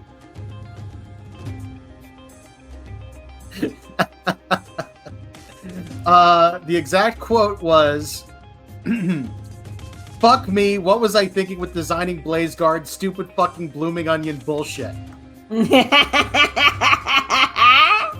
"Hey, I got a great idea. Let's make the hilt and pommel look like an artichoke with a boner. It's not like you'll ever do a comic where you have to draw it from multiple angles." Yep. And lo and behold, you had to.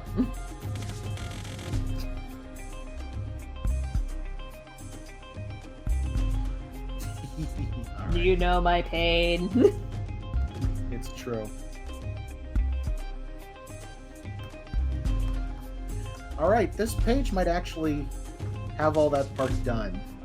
Woohoo! Do I want to do text now, or do I want to save that for another time? Screw it. Let's do the whole page. Why not?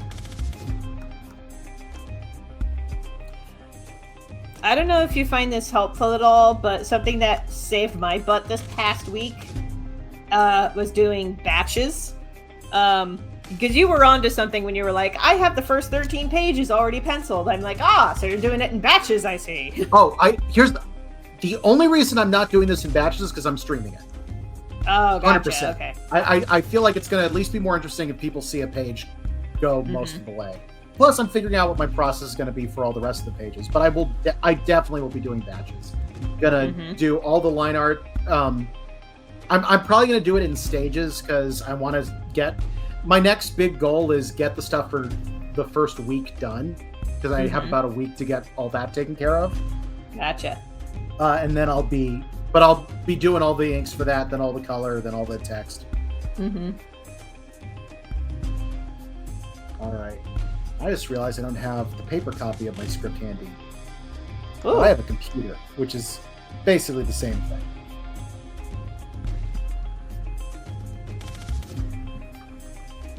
And there's only 2 speech bubbles on here. I can figure it out. Okay.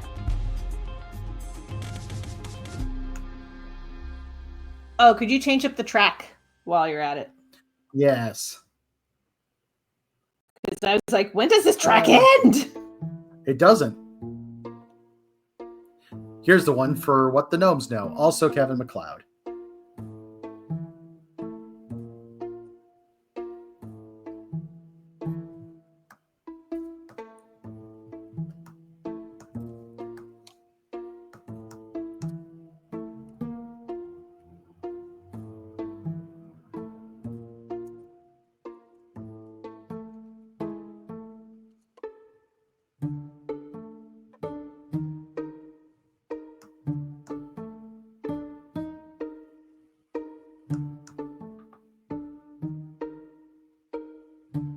Let's see what this looks like.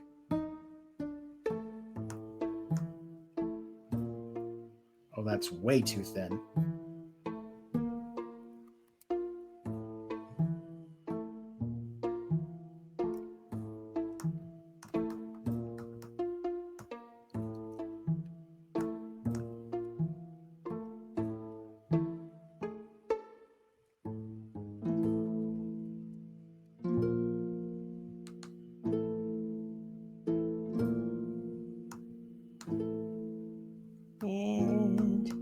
And I'm almost done with these thick ass lines.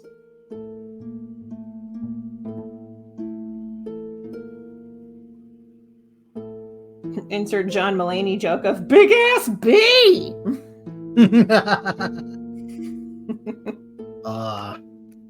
Unexpected Mulaney. Unexpected Mulaney. You're welcome.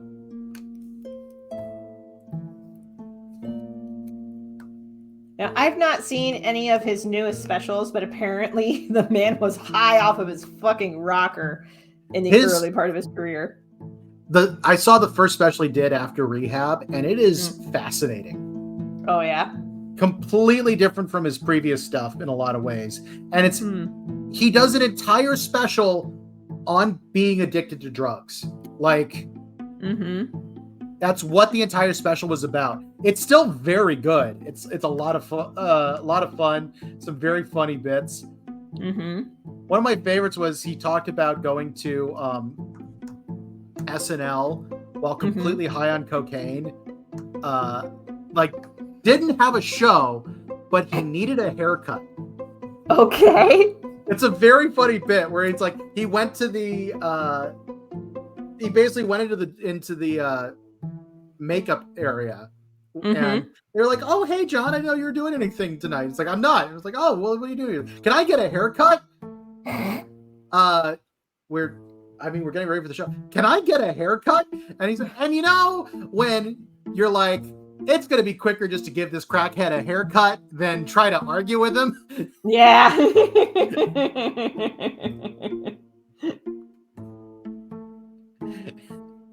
It was. Yep. But yeah, no, he talks about, I don't know. It works for his style of humor. You can always tell a really good comic when they can turn the craziest shit happening in their life into something funny. The example I always go to is Patton Oswalt. Yeah.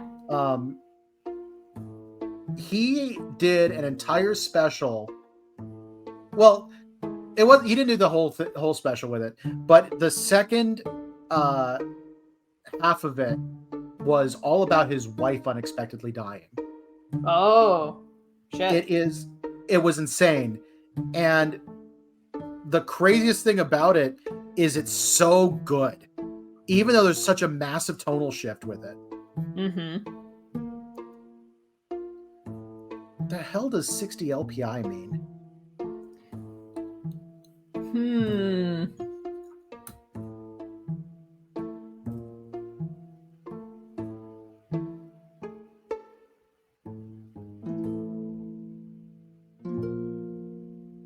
Well, it's not the setting that you put the layer at, I don't think.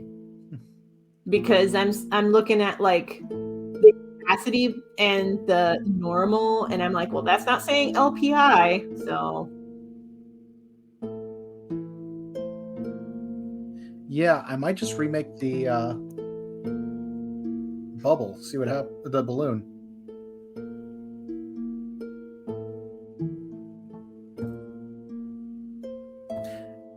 The balloon itself says that. Maybe it's because I chose a watercolor edge. Try turning that maybe. Off. Let's see what it does. It still says 6 DLPI.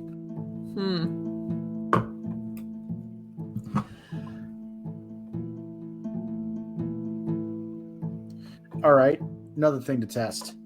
Okay. You test that. I am still inking this comic cover, so. Yeah.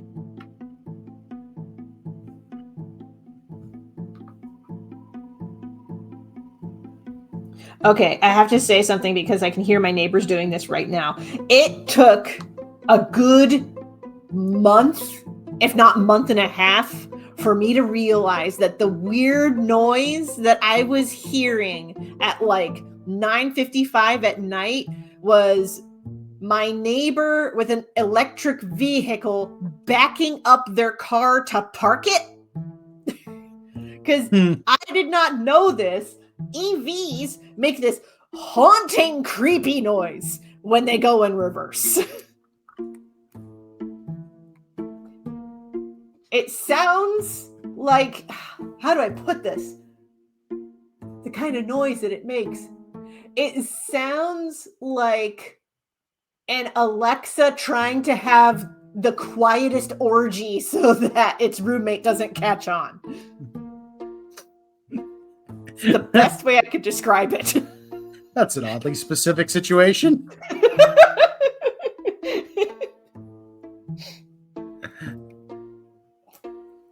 It's not as oddly specific as because I was subscribed to Olin Rogers for the longest time.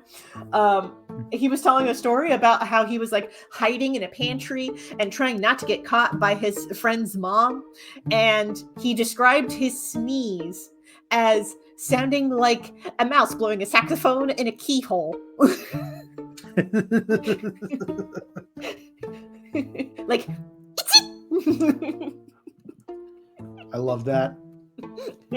So what it makes me think of, because I've been going down the Smosh rabbit hole.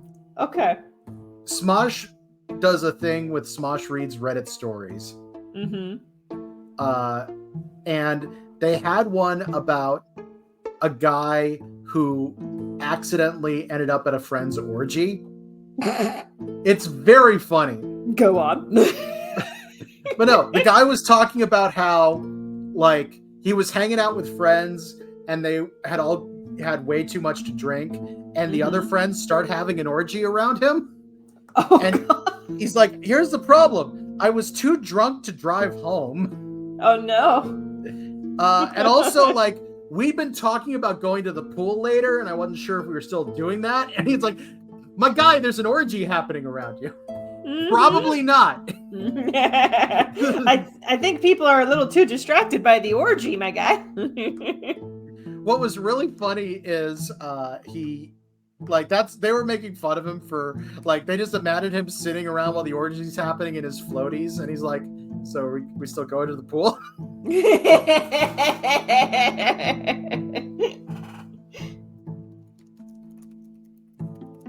Fantastic. It's just such a good visual.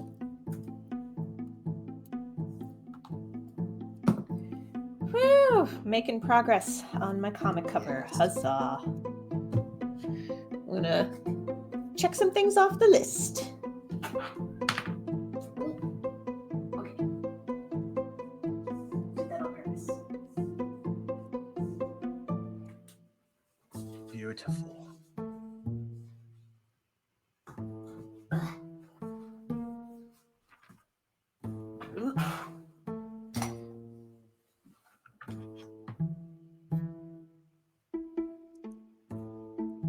Coolio.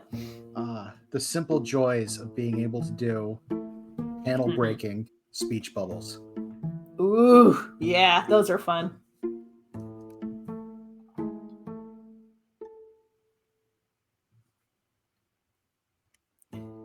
One of the things I've done with these that was smart of me is that the formatting is basically the size, roughly, of two CosPain strips next to each other. Ooh. Which tells me when I'm doing this, I can do the font sizes at the same size that I normally would do CosPain, and they will be the correct size for a page. A fair assumption. Yes. All right. I've been drawing for 2 hours. I am going to get up and stretch a bit. Good call. We might actually be close to a point where I can wrap this for a bit. Ooh. For the night. However you want to do it, my guy. Yeah. Oh. So, offline, we talked about this book called Draw Stronger. I'm blanking on the author's name right now. Creoda Wilberg. Thank you. Visual. Yes. So this actually came up in another Discord server that I'm on. Yes. Because somebody was talking about doing the stretches, and they were like, "Oh, but it's like preventative medicine, and I'm not sure that I need it." And I'm like, "Yes, you do." Yeah. No. Like, I remember telling people that one of the main things you need as an artist. Sorry, I'm going to go off headset for a second. Yep. One of the main things you need as an artist is to have a wrist brace. Yes. Because it's not that, oh, I'm going to be wearing this all the time. You just want to be prepared for the times when you do need it. Mm-hmm. And every once in a while, sleeping in that thing can be absolutely life-saving. Oh, absolutely. I don't see my copy of Draw Stronger, but it is Creoda Wilberg. Okay. Yeah. Still, highly recommend it. There were some stretches that I picked up from that book. Like, okay, so let me see if I can demonstrate this. So, lace your hands together like so. Like this. Behind your back. Arms back. And then you pull. And you're supposed to feel it like right in your chest. Yeah. And that's good to counterbalance all of the slouching that you do at the desk. Yeah. Yeah. Actually, don't know if it was noticed with getting up and down, but I am in fact currently wearing a back brace. Yeah. Yep. I should probably wear one of those. I have one. I just haven't put it on for a while. Oh, wrong layout. Where is it? Here we go. Yeah, back braces. I don't wear them all the time. I literally had a shift of work recently where I was standing for 3 hours. So my back's been not happy. Mm-hmm. Yeah, that sounds like a reason for the back to be cranky. Yep. Okay, I think this page is basically done. Yay. Good job, impressive, good form. Yes, indeed, yes. Mm-hmm. Going back to the beginning of everything, where we were talking about Charles Dickens, it's still wild to me. The best Christmas stories ever written is about ghosts.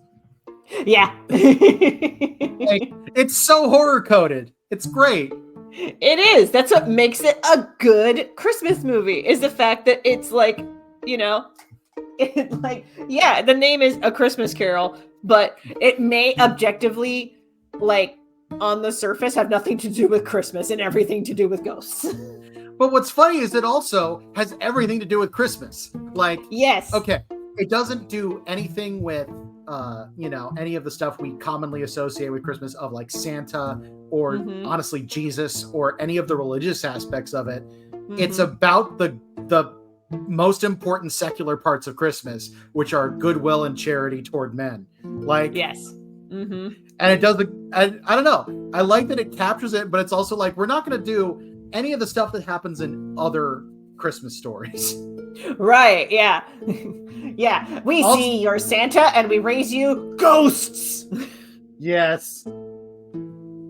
Yep. Oh man. And I don't know. It is pretty wild.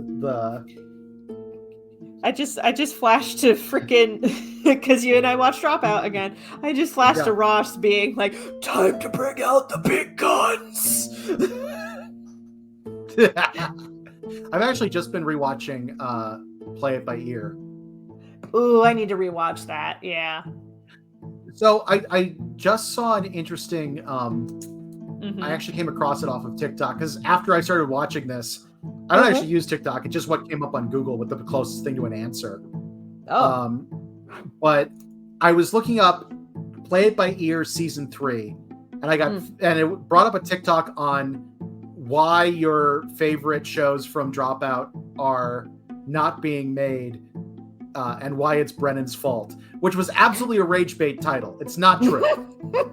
But it did show an interview with Sam where he was explaining a few things, and that there was something that was technically Brennan's idea, but he said, basically, Dropout is in a special position because the main reason you cancel a show is because you have the performers under contract and you need to be able to release them from contract so they can get other work. And that's why you cancel the show. Dropout doesn't need to do that with the way they do it because they don't have exclusivity with their people. People can go and do whatever they want. So they may just stop making a show without actually officially canceling it. Oh. Which is interesting. And apparently that idea may have come out of a group that Brennan was working in, which is why this person came up with the Rage Bait title. But gotcha. It is kind of funny because it's like, well, does this mean they're not going to make more Play It By Ear? It's like, well, no, but there's a chance that it's just been kind of like very quietly disappeared. Well, if they maybe it's like an on hiatus kind of thing. Yeah, that's also a possibility. The other thing is though, like you've got Zach and Jess showing up in other Dropout stuff. So it's not like they're on bad terms like they might be if their show got canceled. I mean, heck, Zach Reno was even in one of the first, like, I think it was an actually honest to God scripted show. I think it's Fatal Mistake or something like that. Yes. I got more information about that. That wasn't originally made for Dropout. It's an older project that he'd done and Dropout got the rights to distribute. Oh, I was wondering because I was like, Zach Reno's the only face that I recognize in this so far. I haven't actually watched it yet, but I remember seeing the information. It was for a streaming platform that no longer exists. Got it. Yeah. Okay. I'm glad that it found new life on Dropout. That's true. All right. We've been going for about 2 hours, and I managed to finish the page. So I think that might be a good place for us to call it for the night. Heck yeah. Yes. So, as a reminder, everyone, this is a page from a CosPain Carol, but for Halloween, which will be going up on my Patreon for the entire month of October. Basically, we'll be releasing a page a day because I'm insane all the way through the month until it is done. And this is looking to be a really, really, really cool story. Whether or not you're a fan of A Christmas Carol or not, you will be a fan of a CosPain Carol. It is very cool. You can find my Patreon at patreon.com/BWHComics, or you can scan the QR code that's right up here. Like, it is very cool that they are now doing that. But yeah, if you want to guarantee that you see this project, please follow the Patreon. Because I can't guarantee that we will be releasing this project to the general public. I'm kind of on the fence about it because at the very least it won't release until Halloween. That would be the earliest we'd make it available to the general public. I just do Patreon exclusive, so please consider backing. It's $3 a month, which is nothing to you but means a lot to me. All right, hop out of here. Kelsey, where can people find you on the internet? People can find me on the internet at KelseyDCrawford.com. That is KELCID Crawford.com. It has links to everything. I will also be releasing a Kickstarter in the middle of October. So if you would like to get first dibs on the news for that and see some behind the scenes stuff, sign up for my email newsletter. The link to do so is at KelseyDCrawford.com. And you can find, in addition to the Patreon I was pushing, you can find me at BWHComics.com. I'm also at BWHComics on Instagram, Twitch, YouTube, and Blue Sky. You can also find my weeb comic, CosPain, weeb comic about cosplay convention craziness over at CosPainComic.com. So, that's going to wrap it up for us tonight. Thank you very much for watching, and until next time, rock on, guys, and never stop drawing. Thank you so much for watching. You are awesome. Random goodbye from Chloe! Random goodbye from Chloe.